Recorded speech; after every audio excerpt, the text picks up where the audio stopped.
পিলখানায় এই শুটআউটের ঘটনার আগে গত পরশু রাতে তিলজলা রোডেও একটি শুটআউটের ঘটনা ঘটে।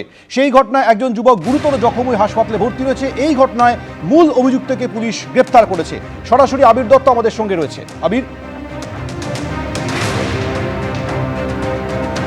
একেবারেই দেখো, মূল অভিযুক্ত তাকে গ্রেপ্তার করা হয়েছে বেনিয়াপুকুর থানার অন্তর্গত তিলজলা রোডে যে ঘটনা গত পরশুদিন রাত্রিবেলা, সেই ঘটনার পরিপ্রেক্ষিতে যেটা জানা যাচ্ছে যে মোহাম্মদ আরশাদ ওরফে মোহাম্মদ সালমান ওরফে নাটা সালমান, যার বিরুদ্ধে মূলত অভিযোগ করছিল এলাকার বাসিন্দারা এবং আহত যুবক মোহাম্মদ নিয়াজের পরিবারের সদস্যরা, সেই ঘটনার পরিপ্রেক্ষিতেই কিন্তু এই ব্যক্তিকে গ্রেপ্তার করা হয়েছে।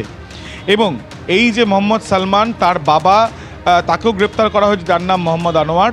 এরা দুজনই কিন্তু ওই অঞ্চল থেকে বেরিয়ে কলকাতা ছাড়ার পরিকল্পনা তাদের ছিল এবং তারা পালিয়ে যাচ্ছিল। সেই খবর পেয়েই কিন্তু তাদেরকে ধরা হয়। বিভিন্ন জায়গায় তার আগে থেকেই তল্লাশি অভিযান পুলিশের তরফ থেকে চালানো হচ্ছিল বিভিন্ন দলে ভাগ হয়ে। তাদের কাছ থেকে একটি কিন্তু দেশি আগ্নেয়াস্ত্র পাওয়া গিয়েছে, যে আগ্নেয়াস্ত্র ছাড়াও দুটি গুলি পাওয়া গিয়েছে, যেটা অনুমান করা হচ্ছে যে গুলিচালনার ঘটনা ঘটেছে, যেখানে অভিযোগ উঠেছিল গতকাল বারবার করে যে প্রথমে বাড়ি থেকে বার করে এনে মোহাম্মদ নিয়াজকে বেদরব মারধর, এক প্রকার ধরে রেখে তার পা লক্ষ্য করে গুলি, তার পা ছুঁয়ে বেরিয়ে যায় একটি গুলি এবং আরেকটি গুলি তার পায়ের মধ্যে গুলিবিদ্ধ হয় এবং তার পরবর্তীকালে তাকে এসএসকেএম হাসপাতালে নিয়ে গেলে সে বর্তমানে সেখানে চিকিৎসাধীন। তার বয়ানও সামনে এসছে, পুলিশ তার বয়ানও রেকর্ড করে এবং দেখা যায় যে এলাকার বেশ কিছু সিসি ক্যামেরা, সেই ক্যামেরাগুলোর কিন্তু বক্স থাকলেও সিসি ক্যামেরা নেই।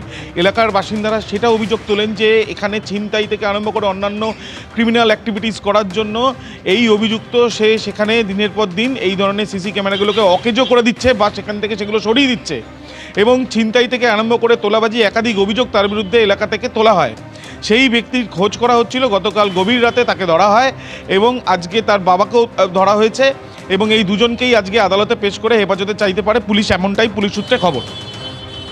আবির, ধন্যবাদ। ভোটের মুখে হাওড়ায় হাড়হিম করা হত্যাকাণ্ড, কিন্তু এই হত্যাকাণ্ড হলো কেন? কেন দুজন দুষ্কৃতী এসে শফিক খান প্রমোটারকে গুলি করে পালিয়ে গেল?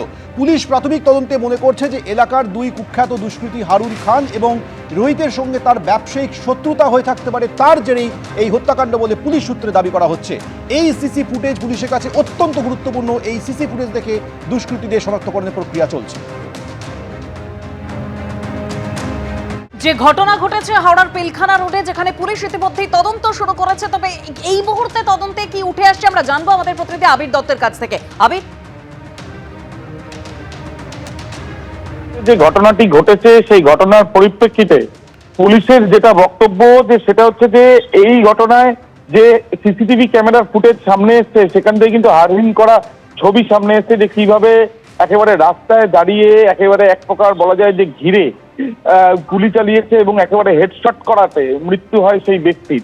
যেটা পুলিশ সূত্রে খবর, ইতিমধ্যে পুলিশ আধিকারিকরাও যেটা জানাচ্ছেন যে এই ঘটনায় যার মৃত্যু হয়েছে তাকে প্রাথমিকভাবে আহত অবস্থায় তাকে যখন হাসপাতালে নিয়ে যাওয়া হয় তাকে মৃত বলে প্রথমে ঘোষণা করা হয় এবং এই ব্যক্তি তার সঙ্গে যার বিরুদ্ধে মূল অভিযোগ হারুন খান, এই হারুন খানের কিন্তু ব্যবসায়িক শত্রুতা ছিল, এমনটাই তাদের বক্তব্য।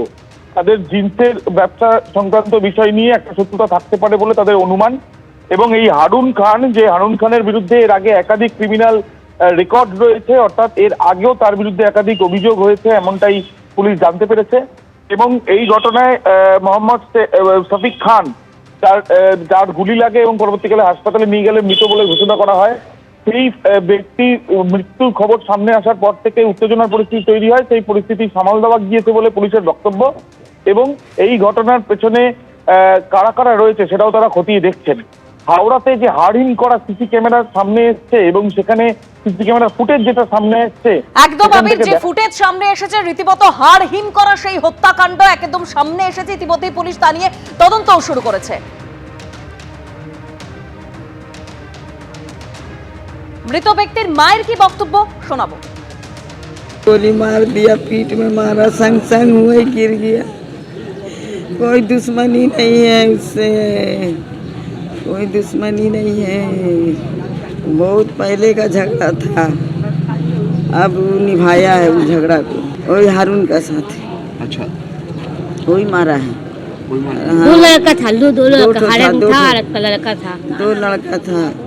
फिक खान उसका बाप 50 बरस पुलिस में नौकरी किया है, लेकिन किसी को नहीं हाथ उठाया है। सबका भला करता था मैदान में। सबका मैदान में भला करता था उसका बाप। এবিপি আনন্দ এগিয়ে থাকে এগিয়ে রাখে।